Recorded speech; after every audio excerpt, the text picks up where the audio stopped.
बिस्मिल्लाहिर्रहमानिर्रहीम अस्सलाम वालेकुम। उम्मीद है कि आप सब खराफिस होंगे और ईमान की बहुत अच्छी हालत में होंगे। जी तो स्टूडेंट्स, आज हम मैथ पोर्शन का सॉल्यूशन करेंगे जो आपका कल जो पेपर हुआ था फर्स्ट फेज, यानी कि 12 अक्टूबर 2025 को जो पेपर आया था, तो उसके आज हम मैथमेटिक्स पोर्शन का सॉल्यूशन करेंगे। इजी एमसीक्यूज थे लगभग, जो है आपका ये कह लो आपके 10 एमसीक्यूज ईजी थे तो 10 आपके हार्ड एमसीक्यूज थे। ठीक है, तो आपको ये भी बताऊंगा कि एमसीक्यूज कहाँ से जो है वो लिए गए थे और कहाँ से पेपर बनकर आया था। तो ए टू जेड आपको हर चीज़ जो है मैं इस वीडियो में आपकी क्लियर करूँगा। ठीक है, वेरी मोस्ट इंपॉर्टेंट। और जो है इसका सॉल्यूशन एक बार बाय स्टेप हम इसका देखेंगे हर एमसीक्यूज़ का। और जो है आप वीडियो को एंड तक देखिएगा, इंशाल्लाह आपको बहुत कुछ सीखने को मिलेगा। और दूसरी चीज़ ये है कि काइंडली कि जिन्होंने भी हमारे यूट्यूब से या व्हाट्सएप ग्रुप से या कहीं से स्टडी की थी, तो काइंडली वो अपना स्कोर कमेंट में लाजमी बताइएगा। ठीक है, अगर आप उससे पहले चैनल पर न्यू आए हैं तो काइंडली चैनल को लाजमी सब्सक्राइब करें और बेल आइकन पर हिट करें ताकि आने वाली लेटेस्ट वीडियो आपको मिल सके। अच्छा, एक और बात मैं आप लोगों को बता दूं कि सेम एज इट इज़ जो है ना, मतलब इसी पैटर्न के मुताबिक के क्वेश्चन जो है वो सेकंड फेज़ में इंक्लूड होंगे। ठीक है, तो सेकंड फेज़ वालों के लिए इम्पॉर्टेंट जो ये वो लेक्चर है, तो काइंडली आप लोग जो ये अच्छे से समझें ताकि जो है आपको सेकंड फेज़ में मुश्किल ना हो। ठीक है, तो देखो पहला एमसीक्यूज़ आपको क्या दे रहा है, वो पहला एमसीक्यूज़ आपको दे रहा है मेरा बेटा। ठीक है, पहला एमसीक्यूज़ आपको क्या बोला, वो कह रहा है if plus means multiply and minus means plus, then what will be the value of 56 plus का 20 माइनस का 19। अब ये चीज़ को हमने सॉल्व करना है। ये क्या है, हमारी एक्सप्रेशन। ये मैंने आप लोगों को बोर्ड मास में पढ़ाई थी कि एक्सप्रेशन को हम सॉल्व करते हैं, लेकिन यहाँ पे कंडीशन बेटा चेंज हो गई। उसने क्या बोला है, आपको बोला है कि प्लस को हम यहाँ पे कंसिडर करेंगे कि वो मल्टीप्लाई है, यानी कि प्लस को हम मल्टीप्लाई मानेंगे और माइनस को हम प्लस समझेंगे, तो जाके हम इस क्वेश्चन को सॉल्व करेंगे। यानी कि हमने क्या करना है, वन का सॉल्यूशन हमारे पास क्या है बेटा, वो कह रहा है कि हम बोलेंगे कि भाई 15, यहाँ पे प्लस है ना, प्लस की जगह हम क्या कंसिडर करेंगे कि वो मल्टीप्लाई है। ठीक है, फिर उसके बाद हम यहाँ जो है वो माइनस की जगह हम यहाँ पे क्या कंसिडर करेंगे कि वो हमारा प्लस है। ठीक है, ठीक है, यहाँ पे हमने जो है माइनस की जगह प्लस रखा और जो है हमने प्लस की जगह यहाँ मल्टीप्लाई रखा। ठीक है, अब आप इन दोनों को जब मल्टीप्लाई करोगे तो हमारे पास क्या आ जाएगा, 100। ठीक है, 1120 आ जाएगा। उसमें हम प्लस कर देंगे इसको 19 को। जब इन दोनों का प्लस करेंगे तो हमारे पास क्या आंसर आ जाएगा, 1139। तो कहाँ पर है हमारा ये ऑप्शन, वो ये रहा सी ऑप्शन। ठीक है, तो इस तरीके से उसने थोड़ा सा लॉजिकल करके दिया, बाकी ये इजी ही था। अच्छा, सेकंड एमसीक्यूज देखें। अब सेकंड एमसीक्यूज में आपको क्या बोल रहा है, वो कह रहा है कि find the ratio of 18 inches to 2 yards. अब आपको ये सवाल थोड़ा सा घुमा फिरा के दिए। उसने उसने बोला है कि रेशियो वाला सवाल है, बिल्कुल सिंपल है। उसने बोला है कि 18 इंचेस को जो है वो 2 यार्ड्स में 18 इंचेस और 2 यार्ड्स का रेशियो क्या होगा। अब बेसिकली बात यहाँ पे ये है कि बेटा ये इंचेस वगैरह सवाल आ गया। अब यहाँ पे हम क्या करेंगे, दोनों के यूनिट्स को सेम करना पड़ेगा। अब यहाँ पे इसके साथ यूनिट क्या, इंचेस, और इसके साथ क्या लगा हुआ है, यार्ड लगा हुआ है। तो इन दोनों के यूनिट को सेम करना पड़ेगा। तो हम यहाँ पे क्या करेंगे, हम यहाँ पे करेंगे कि भाई यार्ड को कन्वर्ट कर देंगे इंचेस में, क्योंकि यार्ड जो है वो बड़ा है। ठीक है, तो हमें पता है कि भाई हमारा 1 यार्ड जो है वो बराबर होता है, जिसके हमारा 1 यार्ड जो है वो बराबर होता है 36 इंचेस के बराबर होता है। ठीक है, तो अब यहाँ पे क्या करेंगे हम, तो हमारा जो 2 यार्ड है वो यहाँ पे कितना हो जाएगा, हमारे पास अगर मैं 2 यार्ड, क्योंकि यहाँ पे 2 यार्ड दिया हुआ ना, तो 2 यार्ड हमारे पास कितना हो जाएगा, 2 मल्टीप्लाई बाय 36, तो कितना आ जाएगा हमारे पास 76 इंचेस। ठीक है, 72 इंचेस। ठीक है, तो हमारे पास ये कितना आ जाएगा, 72 इंचेस आ जाएगा।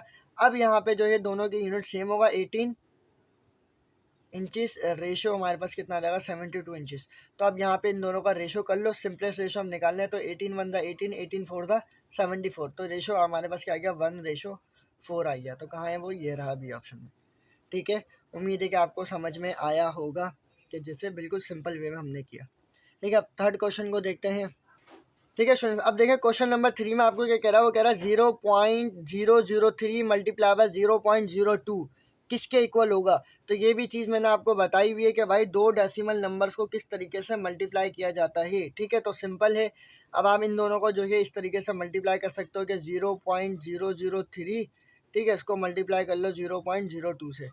तो इस तरीके से आप मल्टीप्लीकेशन करो, सिंपल। और जो है वो जब लास्ट में जो आंसर आए तो उसमें जो है वो डेसिमल पॉइंट को आपने मूव करवा देना है। ठीक है, तो ये मैंने आपको बताया, तो इसका आंसर डी होगा। भले आप जो है ये करके देख लीजिएगा।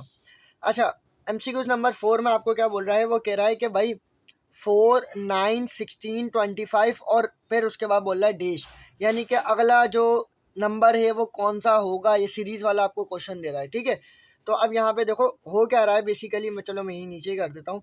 वो आपको क्या कह रहा है भाई, 4, 4 के बाद 9, 9 के बाद 16, 16 के बाद 25, तो अगला नंबर कौन सा होगा। ये मैंने बिल्कुल अच्छे वे से मैंने आपको पढ़ाया भाई, ये सीरीज़ और लेटर सीरीज़ और नंबर सीरीज़ वाला टॉपिक। तो इसमें क्या हो रहा है बेटा, देखो पहले वो कह रहा है 2 का स्क्वायर, तो 2 का स्क्वायर हमारे पास क्या आता है 4, वो बन गया। फिर उसने क्या करा 3 का स्क्वायर निकाला, ठीक है, तो वो क्या है हमारे पास 9। इसी तरीके से ये क्या है हमारे पास 4 का स्क्वायर है, ठीक है, 4 का स्क्वायर 16। इसी तरीके से ये क्या है 25 का स्क्वायर, और सॉरी 5 का स्क्वायर, तो वो हमारे पास क्या आया 25 आया। तो अगला नंबर क्या होगा, वो होगा 6 का स्क्वायर, ठीक है। और आपको पता है कि भाई हमारा 6 का स्क्वायर किसके बराबर होता है 36 के, तो हमारा कहाँ है 36, वो ये रहा राइट ऑप्शन, ठीक है। उम्मीद है कि आपको यहाँ तक अच्छे से सब कुछ बिल्कुल सिंपल वे में आपको समझ में आ गया होगा। आगे दूसरे एमसीक्यूज को डिस्कस करते हैं, ठीक है स्टूडेंट्स। क्वेश्चन नंबर 5 देखें आपको क्या कह रहा है, वो कह रहा है if the base of right angle triangle is 8 centimetre, height is 4 centimetre, what would be the area of the triangle, ठीक है। ये मैंने आपको कराया था यार, बिल्कुल सिंपल क्वेश्चन है, ये मॉक टेस्ट वगैरह में मैंने आपको दिया था। वो कह रहा है कि भाई हमारे पास एक राइट एंगल ट्राइंगल, अब राइट एंगल ट्राइंगल आपके पास क्या होता है यहाँ पे बना लो आप भाई, ये आपका जो है वो इस तरीके से ये राइट एंगल ट्राइंगल बनता है, ठीक है। ये आपका बन गया राइट एंगल ट्राइंगल, ठीक है। अब यहाँ पे क्या होता है हमारे पास 90 डिग्री होता है, जो भी 90 डिग्री पे बनता है वो हमारा क्या होता है राइट एंगल ट्राइंगल। तो ये उसकी क्या है, वो उसकी हाइट है, ठीक है, और ये उसकी क्या है हमारे पास बेस है। तो आपको बेस कितनी दे रहा है, वो आपको दे रहा है 8 सेंटीमीटर, ठीक है, और आपको हाइट कितनी दे रहा है उसकी 4 सेंटीमीटर। तो अब मुझे ये बताना है कि उसका एरिया क्या होगा। आपको पता है कि भाई एरिया का फार्मूला हमारे पास क्या होता है ट्राइंगल के एरिया का, वो होता है हमारे पास हाफ बेस इंटू हाइट, ठीक है। तो अब जो ही यहाँ पे आप वैल्यूज़ को पुट कर दो, हाफ और ये बेस हमारे पास कितनी है 8 और मल्टीप्लाई बाय 4 हमारे पास क्या है हाइट है। तो 2 1 द 2, 2 2 द 4, जब इसकी जो कि सिंप्लीफिकेशन की तो हमारे पास क्या आ जाएगा 2 8 ज़ा 16 सेंटीमीटर स्क्वायर। तो ये हमारा आंसर हो जाएगा। कहाँ है भाई 16 सेंटीमीटर स्क्वायर, वो ये रहा, ठीक है। उम्मीद है कि आपको ये बिल्कुल अच्छे से समझ में आ गया होगा, ठीक है। नेक्स्ट एमसीक्यूज़ की तरफ देखते हैं। एमसीक्यूज़ नंबर 6 देखें, वो आपको क्या कह रहा है, वो कह रहा है कि if Arif can read 39 pages of a book in half an horse. वो आपको कह रहा है कि आरिफ जो है वो 39 पेजेस जो है वो क्या कर रहा है रीड कर रहा है कितने टाइम में, हाफ एन हॉर्स में, यानी कि आधे घंटे के अंदर। आपको बोल रहा है कि how long will take him to finish a book that is 1287 pages, यानी कि 1287 पेजेस जो है वो कितने टाइम के अंदर जो है वो पढ़ लेगा। तो इसका जो है वो 3-4 तरीक़ों से सॉल्यूशन हो सकता है, ठीक है। तो मैंने आपको सिंपल वे इसका मैंने बताया था मॉक टेस्ट में, इस तरह के क्वेश्चंस का वो किस तरीके से करते हैं कि इस तरीके से सॉल्यूशन होगा। आप यहाँ पे लिख लो कि भाई पेजेस की बात हो रही है तो कितने पेजेस पढ़े गए, ठीक है, और कैसे टाइम की बात हो रही है यानी कि हॉर्स की, ठीक है। तो हमारे पास 39 पेजेस उसने पढ़े हैं कितने टाइम के अंदर, हाफ हॉर्स के अंदर, यानी कि आधे घंटे के अंदर, तो मतलब कि हाफ के, ठीक है, हाफ हॉर्स के अंदर उसने पढ़े हैं। और फिर आपको बोल रहा है कि 1287 पेजेस वो कितने टाइम के अंदर पढ़ेगा, उसको हमने सपोज कर लिया वो एक्स है, ठीक है। उम्मीद है कि आपको यहाँ तक इस कंडीशन समझ में आ गई होगी। वैसे इसका सॉल्यूशन 3-4 तरीके से हो सकता है, लेकिन मैं ये बिल्कुल सिंपल वे में समझा रहा हूँ, तो इस तरीके से आपने लिख लेना है। तो अब यहाँ पे देखो हो क्या रहा है, अब यहाँ पे जो ये पेजेस आपके क्या हो रहे हैं, बढ़ रहे हैं, तो आपका टाइम भी क्या होगा, टाइम भी इंक्रीज़ होगा। जब आपके पेजेस जितने बढ़ेंगे तो आपका टाइम भी क्या होगा, इंक्रीज़ होगा। तो अब हम यहाँ पे क्या करेंगे, इसकी करेंगे यूँ इस तरीके से क्रॉस मल्टीप्लिकेशन, ठीक है। आपको पता हम क्रॉस मल्टीप्लिकेशन करते हैं। अब यहाँ पे क्या होगा कि आपके पास जो है वो 187 मल्टीप्लाई करेगा किसको 1/2 को, बराबर आ जाएगा 39। जब x को मल्टीप्लाई करेगा तो ये 39x हो जाएगा, ठीक है।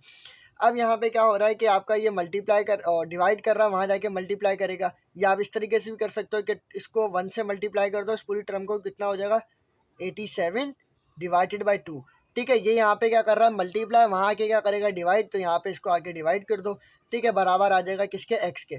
तो अब सिंपल है, अब यहाँ पे जो है पहले इन दोनों को मल्टीप्लाई करो, 1287 डिवाइडेड बाय, जब इन दोनों को आप मल्टीप्लाई करोगे तो हमारे पास कितना आ जाएगा यहाँ पे 78 आ जाएगा, और ये इक्वल टू एक्स आ जाएगा। अब यहाँ से जो है आप x की वैल्यू को फाइंड कर लो। तो जब आप इन दोनों को डिवाइड करोगे तो x की वैल्यू हमारे पास आएगी 16.5 हॉर्स, जो ये इसकी वैल्यू आएगी। ठीक है, तो आप भले डिवाइड करके चेक कीजिएगा। तो कहाँ है, ये रहा हमारा राइट ऑप्शन। ठीक है, सो उम्मीद है कि आपको ये बिल्कुल अच्छे से समझ में आ गया होगा। ठीक है, तो सिंपल था क्वेश्चन, थोड़ा सा लॉजिकल है, कैलकुलेशन लंबी है, और उम्मीद है कि आपको ये क्वेश्चन समझ में आया होगा। MCQs नंबर 7 देखें, वो आपको क्या बोल रहा है, वो कह रहा है 18, 21, 25, फिर 18, फिर 29, 33, फिर 18, फिर उसका बोल रहा है ये दो नंबर यहाँ पे मतलब जो भी होंगे वो क्या होंगे, वो कौन से दो नंबर्स होंगे।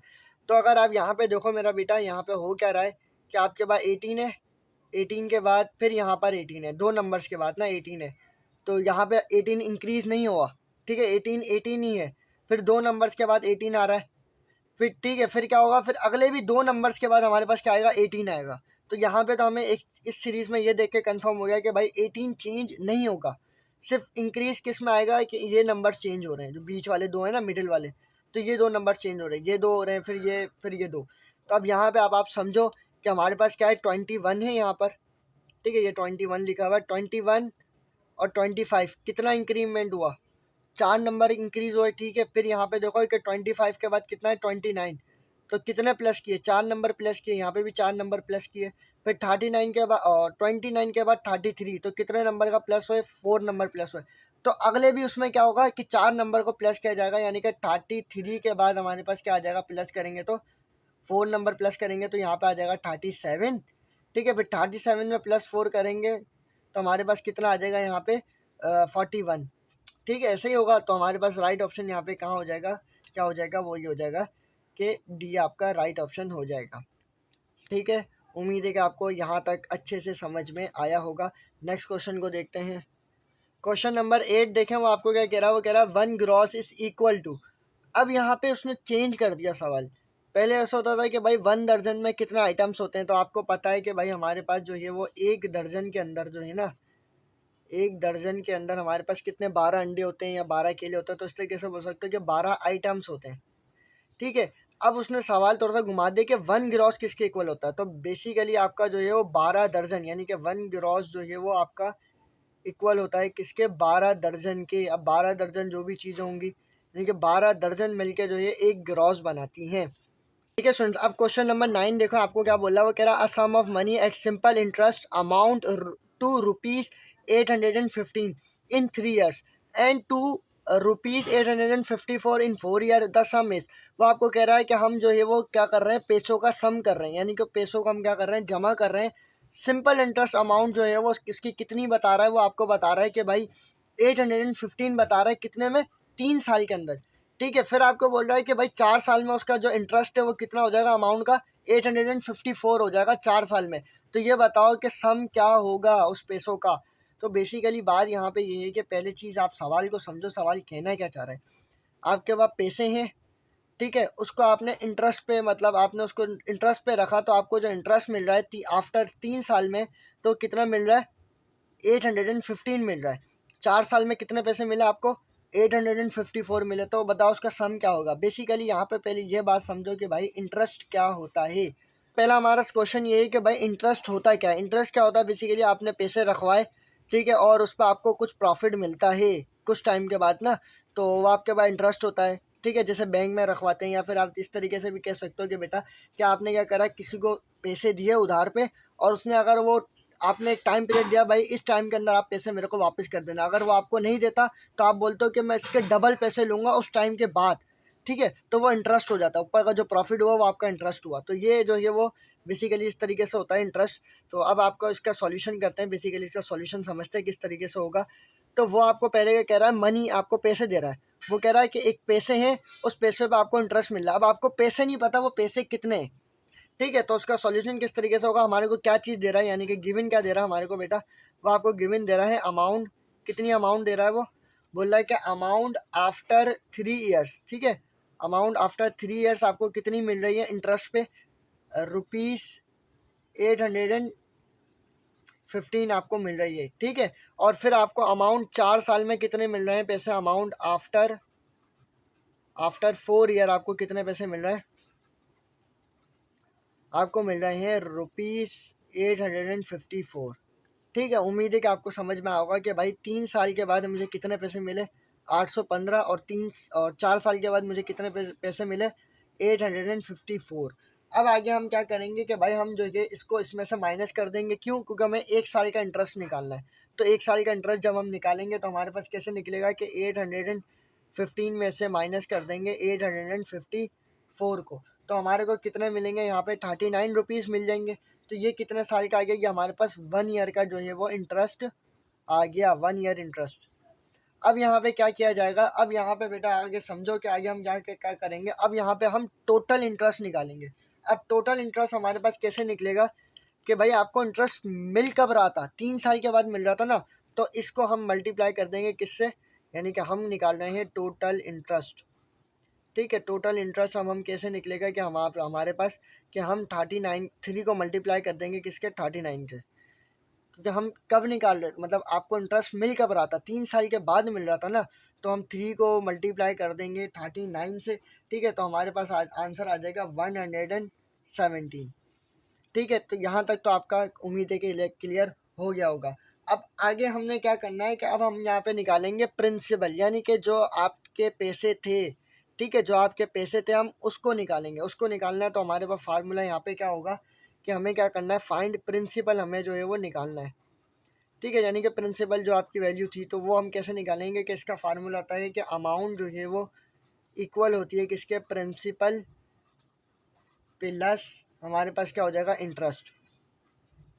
ठीक है, तो अब यहाँ पे मुझे प्रिंसिपल निकालना, तो ये प्लस कर रहा है, वहाँ जाके माइनस करेगा तो हमारे पास अमाउंट जो है वो क्या हो जाएगी? माइनस हो जाएगी किस में से? इंटरेस्ट में से। ठीक है, तो हमारे पास क्या आ जाएगा? प्रिंसिपल के जो पैसे थे और उसके ऊपर प्रॉफिट मिल रहा था, एक्चुअल पैसे कितने थे जिसके ऊपर आपको इंटरेस्ट मिल रहा था, तो वो हमें निकालने। तो वो एक्चुअल पैसा हमारे पास जो है वो प्रिंसिपल है। ठीक है, तो अब यहाँ पे क्या हो जाएगा? अमाउंट हमारे पास कितनी थी? अमाउंट थी हमारे पास 815। ठीक है, हमारे पास 815 माइनस कर देंगे उसमें से 117 जो हमने निकाला था 1 साल का इंटरेस्ट। तो जब उसको उसमें से माइनस करेंगे तो हमारे पास कितना आ जाएगा? 698 जो है हमारे पास आंसर आ जाएगा। ठीक है, उम्मीद है कि आपको समझ में आएगा। बिल्कुल कुछ नहीं किया, बिल्कुल सिंपल वे से मैंने आपको बताया कि हमने अमाउंट निकाला है कितना? 3 साल का।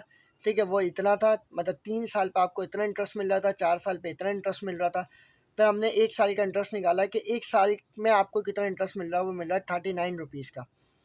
फिर हमने क्या करा भाई? टोटल इंटरेस्ट निकाला है कि 3 साल में आपको टोटल इंटरेस्ट जो है वो मिल रहा था, तो वो कितना है हमारे पास जो है वो 117 आपको मिला। फिर हमने प्रिंसिपल निकाला कि भाई एक्चुअल प्राइस क्या थी जिस पर आपको इंटरेस्ट मिल रहा था, तो ये हमने फार्मूला लगाया। ठीक है, प्रिंसिपल निकालना तो जो कि एक्चुअल प्राइस थी हमारे पास, तो हमने क्या करा कि भाई इसको इधर ले गए, तो इसमें से इसको माइनस किया तो हमारे पास आंसर क्या आ गया? 698। तो ये हमारे पास 698 जो है हमारा वो राइट ऑप्शन हो गया है। ठीक है, एमसीक्यूज नंबर 10 देखें स्टूडेंट्स, वो आपको क्या कह रहा है? वो कह रहा है find the fourth proportional to 3, 7 and 8। ठीक है, हमें क्या करना है? फोर्थ प्रोपोर्शनल निकालना है किसका? 3 का, 7 का और 8 और 9 का। ठीक है, ये हमें डेटा गिवन है। अब इसका हम क्या करेंगे? फोर्थ प्रोपोर्शनल निकालेंगे। तो बेसिकली मैंने आपको बताया था कि भाई प्रोपोर्शनल कैसे निकालते हैं, कि मीन प्रोपोर्शनल हो गया, ये मैंने आपको मॉक टेस्ट वगैरह में दिया था। अच्छा, तो अब यहाँ पे क्या होगा कि हम किस तरीके से निकालेंगे भाई फोर्थ प्रोपोर्शनल? फोर्थ प्रोपोर्शनल निकालने का तरीका आपके पास 2 वे हैं। ठीक है, एक है ट्रिक वाला कि डायरेक्ट आप फार्मूले से निकाल सकते हो, यानी कि ट्रिक से निकालेंगे तो क्या हो जाएगा? हमारे पास फार्मूला होता है कि B multiply by C divided by A. ठीक है, ये आपके पास फार्मूला है। तो क्या होगा हमारे पास यहाँ पे? ए क्या है? वो 3 है, बी क्या है? हमारे पास 7, और सी क्या है? हमारे पास 9। तो बी क्या था हमारे पास? 7, सॉरी 3, सॉरी 7। ठीक है, हमारे पास बी क्या है यहाँ पे? सी जो है वो हमारे पास यहाँ पे 9 है, और डिवाइडेड बाय हमारे पास ए क्या है? वो 3 है। ठीक है, जब आप इसको मल्टीप्लाई कर लो 9 को जब इससे करेंगे तो हमारे पास क्या आ जाएगा? 63। ठीक है, और हमारे पास डिवाइड में आ जाएगा 3। तो जब इन दोनों को हम डिवाइड करेंगे तो आपके पास जो वैल्यू आएगी एक्स की, जो हमें मीन फोर्थ प्रोपोर्शनल हमें मालूम करना है, वो हमारे पास कितनी आ जाएगी? जब इसको उससे डिवाइड करेंगे 21 आ जाएगी। ठीक है, तो ये हमारा निकल के आ गया क्या? Fourth proportional. ये बाय डायरेक्ट जो है फार्मूले से।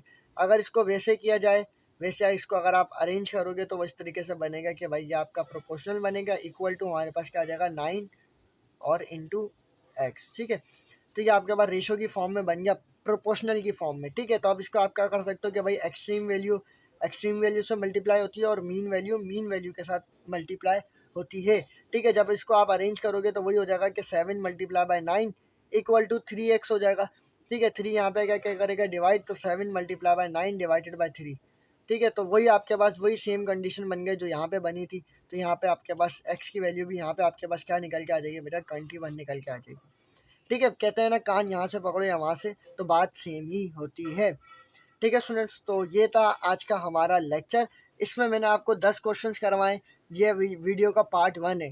ठीक है, इंशाल्लाह सेकंड वीडियो जो हमारी होगी उसमें मैं बकिया 10 क्वेश्चंस को सॉल्व करवा दूंगा, क्योंकि ये इसका सॉल्यूशन बहुत ज़्यादा लंबा है।